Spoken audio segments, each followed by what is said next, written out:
Hey guys, welcome to this week's podcast episode of the Financial Freedom for Physicians podcast. And I'm really excited about today's topic because it's all about financial tips for residents, wellness, and I'm really happy to have Greg Ellsbury. He's with Pattern Life Insurance on the show, and he's a sponsor of the show, official sponsor of the show, and we're gonna do it a little bit differently because he goes around the country talking to residency programs, directors, chairs, residents about financial planning, and we thought it would be interesting to have me in the chair, him asking me the question. So I'm really excited about today's episode. And, wherever you are live, like, comment, share, and subscribe. And I'm happy to welcome Greg to the show. Welcome, Greg.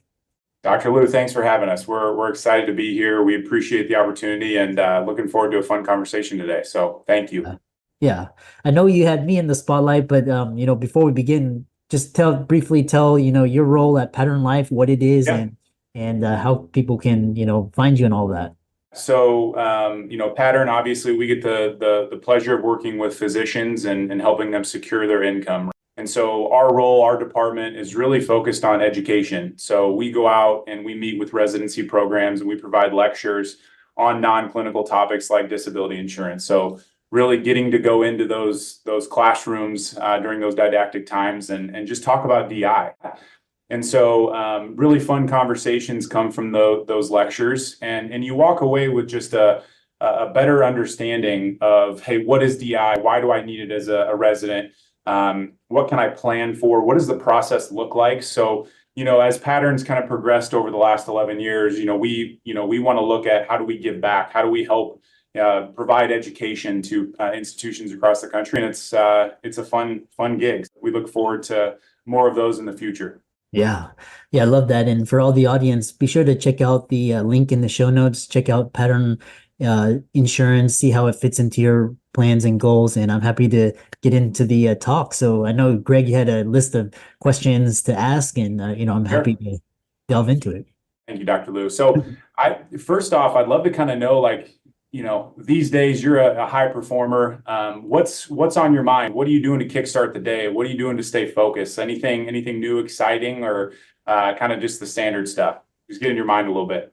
Yeah. I've studied top performers, and really just what the main thing that's a common theme among high performers is they wake up early and they go to bed late. So they wake up early, they have a morning routine, whether that's journaling, meditation, cold showers, sprints, these things where they get to strategically plan for the day before the day gets ahead of them. So that's one thing. I normally start out, I wake up, I do sprints to just wake my body up, shock my body, followed by a cold shower, and then just a healthy, nutritious breakfast.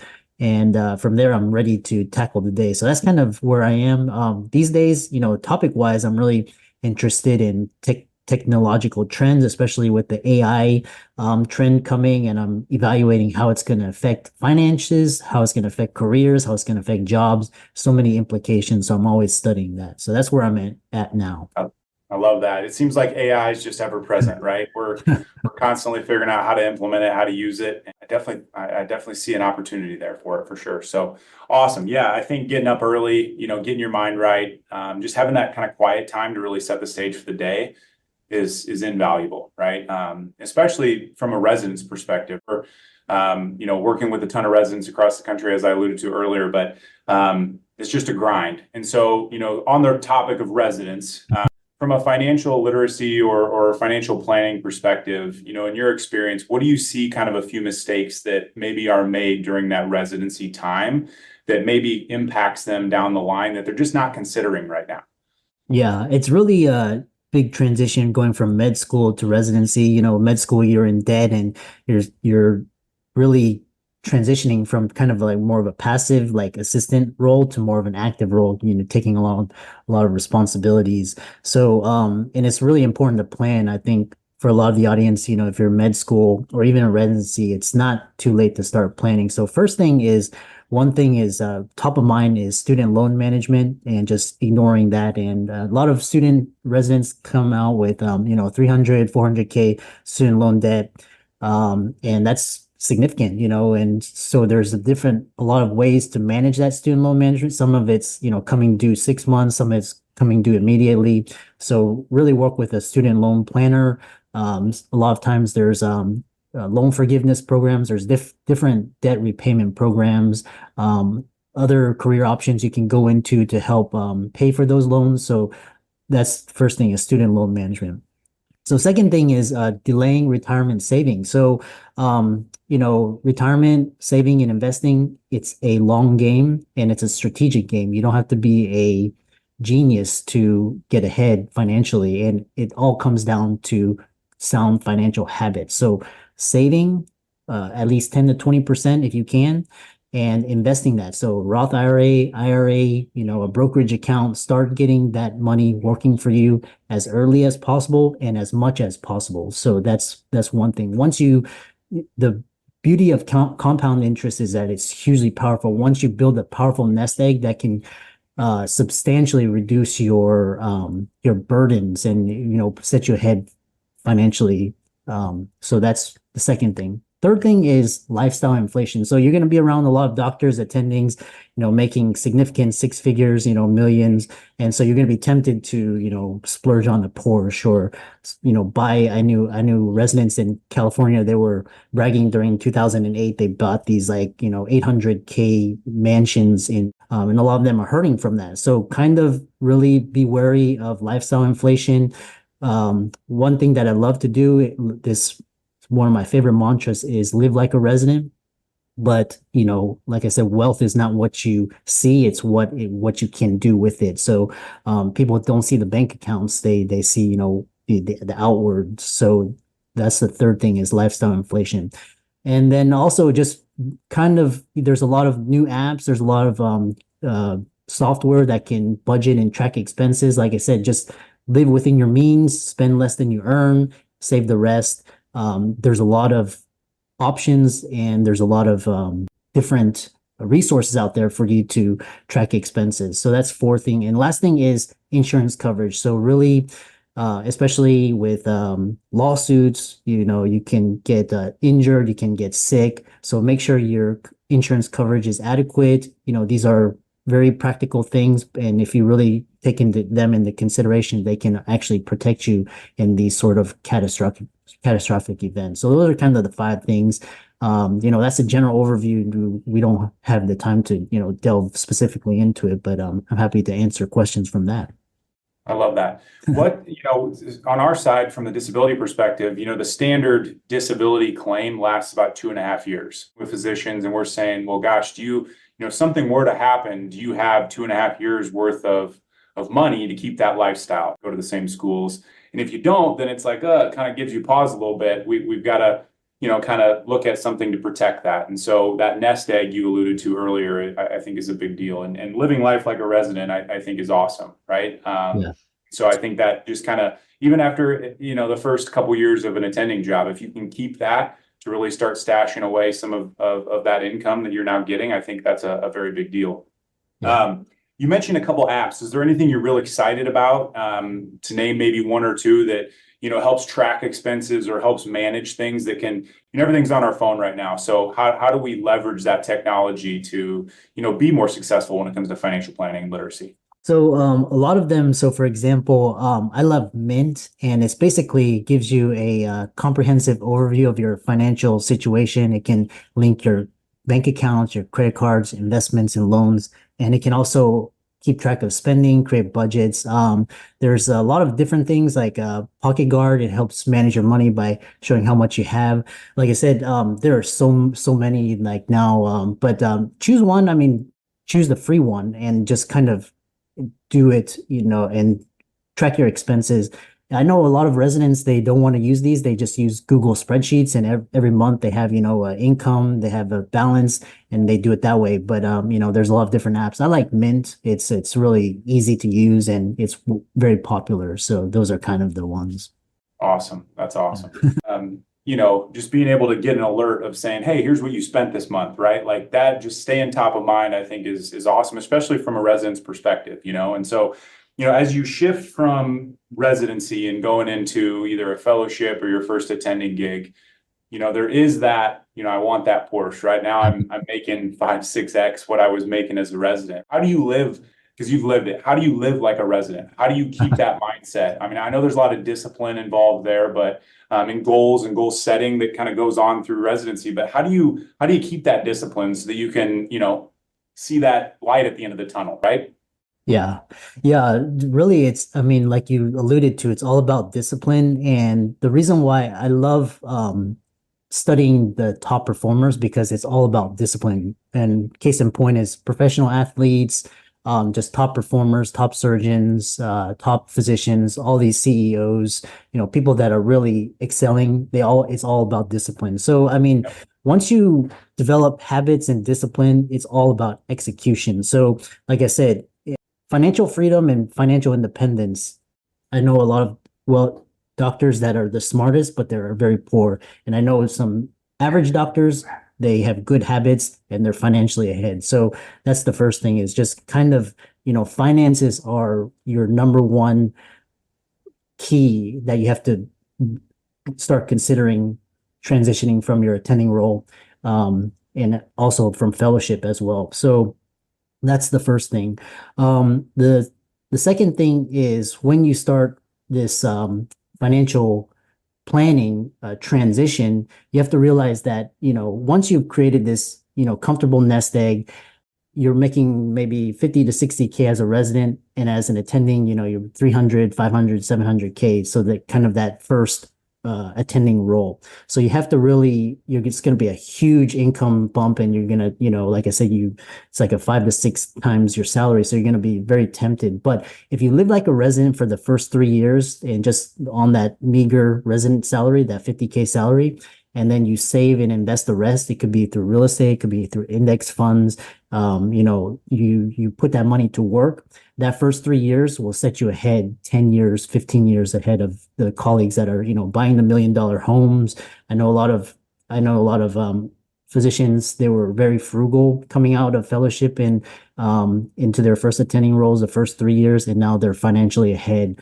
So really consider that. It's just kind of like 3-year investment into your finances, paying off those student loans, living below your means, getting ahead, and it'll set you up. So that's kind of that first thing. I know you have another question about, getting ready for fellowship and your attending role, but that's kind of the financial side.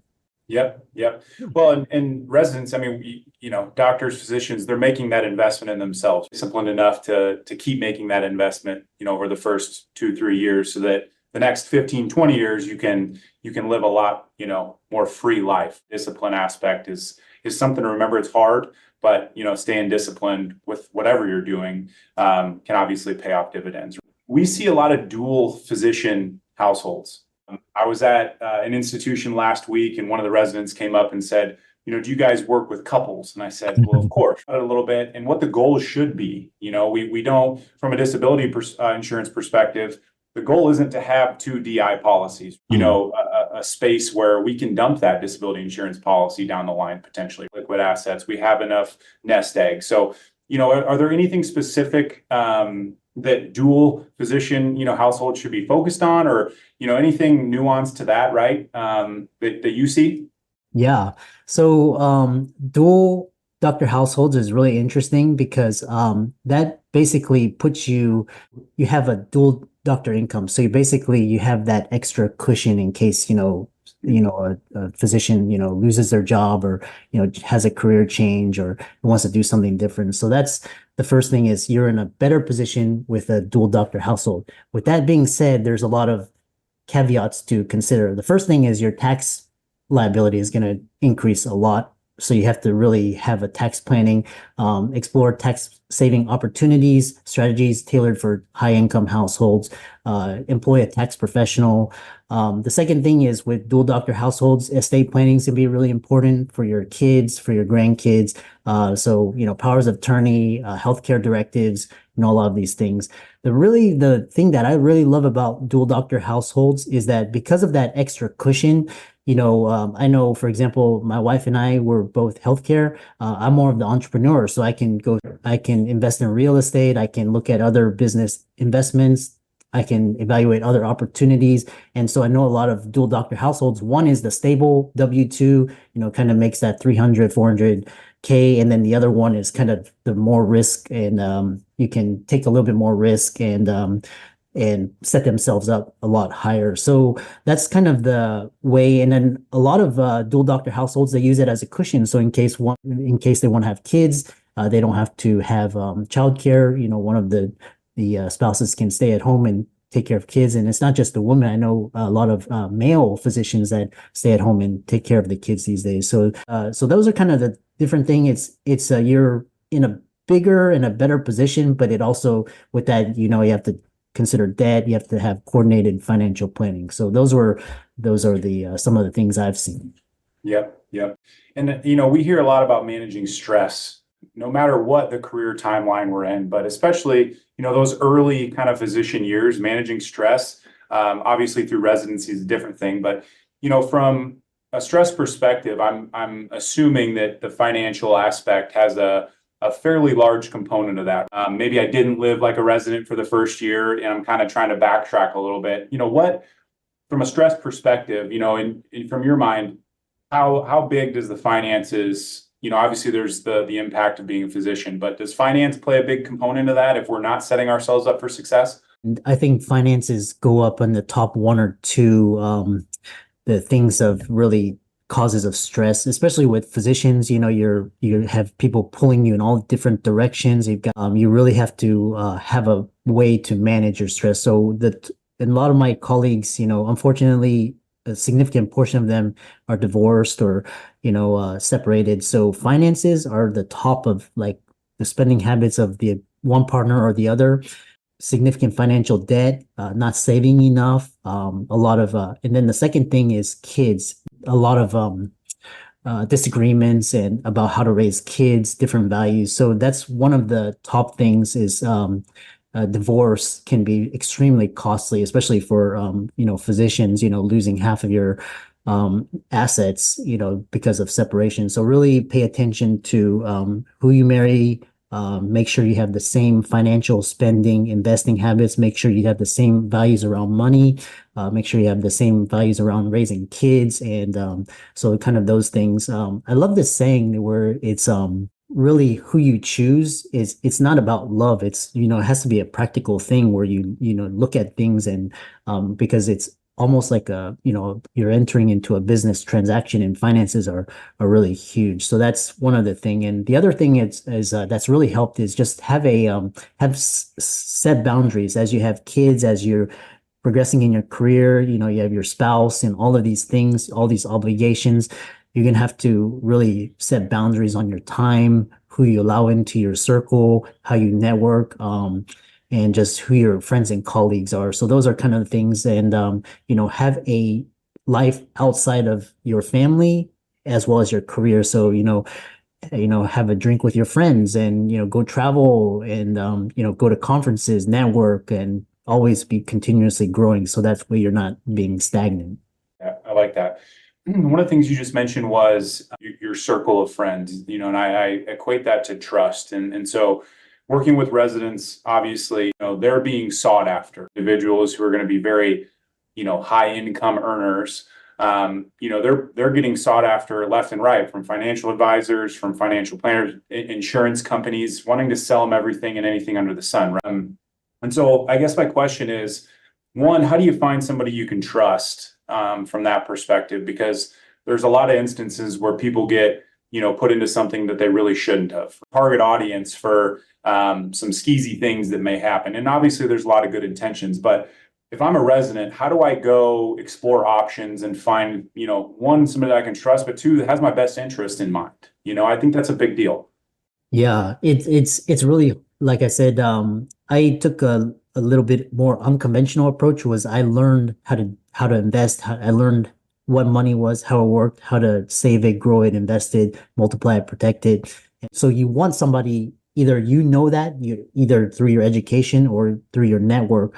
And if you can learn it and just if it can save you a lot of money, it's going to take a lot of years of hard work and a lot of education. So one thing is always continuous education for yourself. The one thing that really gets doctors is these high fees. So it could be mutual funds, could be all these different vehicles. All these are high fees, for that company that's selling those. And again, physicians are a target because they're high income. So they need to be worried that as a physician, they're going to be sought after and pitched a lot. So that's one thing is educate yourself, learn from, talk to other attendings that are successful, that are living the lifestyle that and the values that resonate with you. So one thing when I was a resident, I always saw the attendings that I wanted to emulate and be like, and I sought their advice, not just clinically or career wise, but financially, who do they use? So that these things, and then you have to once you have a list, you have to it's basically kind of narrowing it down, and you talk to a lot of people, then you can get, ask the hard questions, and if there's something, trust your gut. If there's something off, then there's usually something's up with that. So it's going to take a lot of talking to people, educating, and like I said, if you don't have that time, your spouse or talking through your network of friends, people that like and trust, and then that way you can kind of vet those individuals. Yes. And you'd be so surprised. I think that's awesome. You'd be so surprised, when we go speak to a group of residents and we talk about just what is a premium? What is a benefit? Sometimes their mind glazes over. It's like, well, I know how to do a wrist surgery, but what's a premium? And so that's where that disconnect often comes. And so, that's where I mentioned earlier, our goal is to really come in and provide that baseline education so that they can go seek out, that mentor. And I think, you mentioned, I think mentorship's a big deal because oftentimes we have a referral come in from, I, need to look into this. And he said, you were the best, quote unquote, mentorship. I think is big. Finding an attending doc, especially in residency, that you trust, lives that lifestyle that you want to emulate one day. Right? I think that's a big deal because I think there's a lot of times where doctors get into situations that, gosh, they wish they could get themselves, out of. And I think, one of the things that we're seeing is kind of this trend of healthcare systems moving from W-2 to a 1099. Physicians calling us and saying, well, I had group coverage. And I thought that was sufficient. Well, it turns out it wasn't, right? But now I have nothing. So what do? I'm behind the 8 ball. I could be 35, I could be 45, I could be 50. And now I need to go find coverage to protect this income. It's kind of scary. We're working through a lot of that. But, are you seeing that? Are there things that, doctors that get put in that situation should look out for? Like, hey, if I'm going 5-1, I have to, go to a self-employment 1099 where I've been W-2 for the last 10 years. What do I need to do? Yeah. Well, it's interesting that you mentioned, because I've seen that a lot through, for example, my brother, he's anesthesia, and he transitioned from academic practice to locums, and now he's 1099. So he has to, he purchases disability insurance, DI, and it's a tax write-off for him through his S1 corporation. So there are a lot of tax advantages to S1, and the beauty of self-employment is you control your time and your income. But again, it's going to be an added expense onto you that is not covered by the company or the hospital, and so that usually comes in the form of a premium, or can also be a tax deduction, or so you can look into those things. The other thing I've seen in my area, I live in the Houston, Texas Medical Center, is a lot of hospitals are buying up physician practices, and so a lot of physicians in private practice, they couldn't cut it because they can't compete with these big conglomerates, and so now they're becoming W-2, which is quite interesting. So it sounds like in different parts of the country, or depending on how you want to navigate your career, you go from W-2 or 1099. So Yep, that's interesting. It's very interesting. I think, just being prepared, how do I set up an LLC? There's things that they've never had to do before that now they're in a position where they have to go handle all those things. And so again, I think that goes back to, who do I trust? Where do I go find platforms that I can, glean this information from and learn and go execute on? I think, obviously financial literacy and planning and being disciplined is fun, and it's good, and we need that. But is there anything you splurged on kind of right outside? Like I think of a resident that's, getting done, like, should I take that trip? Should I, go give myself a 7-day cruise? What is there anything that it's like, hey, go do this to, give yourself that momentum that you need to kind of go into that next chapter? Any thoughts on that? Yeah, there's nothing wrong with spending your hard-earned money. Like I said, money is a tool and a resource. So, it does nothing beneficial to just hoard that money and just watch your nest egg. It's to help others. It's to, take care of yourself. So, there's nothing wrong with spending that hard-earned money. It could be a cruise. I mean, it could be a 7-day vacation. You've worked hard for that. You deserve that. And, like I said, a lot of, I've seen a lot of colleagues, they pass away early. They never got a chance to enjoy that. So really, there's time for a splurge. And, if you want a new car or like a vacation or, trips, these things are, you've deserved it. You've worked hard for it. So really, travel, having a hobby and interest, like I said, your health is your wealth. So if you don't have your health, it really makes no difference if you're making $1 million or nothing. So like I said, money is a tool and a resource. And just like I said, our time here is really quality time with loved ones, our contribution to society, how we show up in the world, what we put out, and what we contribute. So, like I said, the problem is when your expenses become more than your income, then that's when you get yourself into trouble or you take on excessive debt and, make these financial mistakes. Your health is your wealth. I like that a lot. You've given me some good anecdotes that I'm definitely going to use there. So I appreciate that. I think the last question I have would be, we've got our investments, we've got, our savings, we've got, all those kind of core things. Not everyone has an entrepreneurial spirit such as yourself. Things that doctors or physicians could be doing that are unrelated to practice. Leap to go, join TikTok or, are you seeing any consistencies among your peers of things that, doctors or physicians are doing to go earn extra income? Yeah, absolutely. And the more I help physicians and I talk to physicians, it really was kind of considered taboo to be doing anything other than clinical medicine around 20 years ago. But that really changed after the great financial crisis, and really people started to open their eyes. And especially after COVID, people saw how fragile their jobs were. So when I talk to younger colleagues, especially med students and residents, they understand this. They get it. They understand that the world is changing, healthcare is changing, technology, AI is changing the way we do things. And so they are preparing. They are doing what we were talking about. They are saving, they're investing, they're not taking on student loans, they're not being excessive, they're saving, they're living below their means. And they understand this concept of a portfolio career. So they could become investors, consultants, coaches, writers. There's so many, because the doctor's skill set prepares you for all of these different fields. So a lot of residents starting to understand that they ace their exams, they can coach others, and they speak and they write, they can use these platforms, they have the brand, they have the credibility. So that's the first thing. And really, in these days, as a physician, really to protect your income, you have to have multiple streams of income from investments, from different avenue sources, different jobs. And the younger generation really gets that. I think when I talk to the kind of the established career, and with all these transitions and COVID, it's just very disoriented, because they've always been accustomed to this idea of a single job and staying there for 50 years, but that's really changing these days.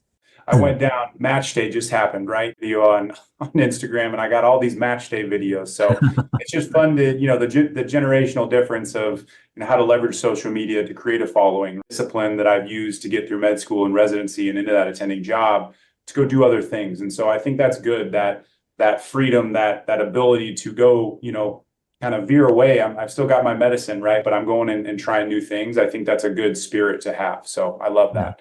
Well, gosh, I hope this has been fun for me, just to kind of flip the script a little bit. I hope it's been fun for you, and I appreciate you taking the time to let us ask you some questions. This has been fun. And I love this. And for all the audience, let's thank Greg for coming on, and all of his resources will be in the links and show notes. Be sure to give Pattern a like and follow on social. And with that, thanks so much for coming on. Thank you.